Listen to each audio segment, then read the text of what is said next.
I started off just replacing this pipe that was going up here to the flexible pipes that would go from here to here, just that length. And then there's another pipe, hard pipe, that goes from there. This is which I'm going to replace. Goes from that point there, where the flexi pipe would join,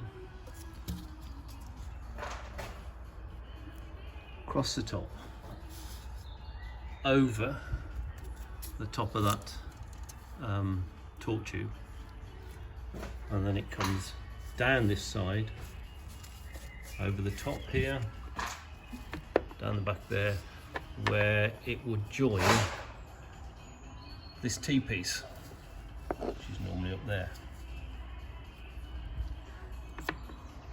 The actual brake fluid comes in from the front, from here to the T-piece, and then that tees off and goes up to the offside brake caliper, and then the top one there, that goes up and will join on to this pipe here that I'm putting in now, which will lead back to the flexi pipe there. It's proven reasonably easy to take this copper nickel pipe,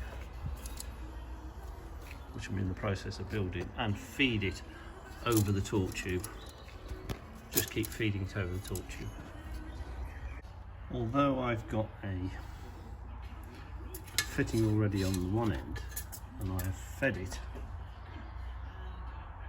from the near side over the top of the torque tube, down the back.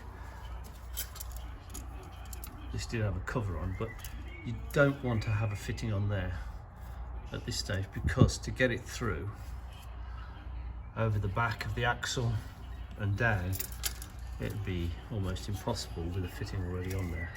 Now I'll put a fitting on, because that will go into the top there of that T-piece.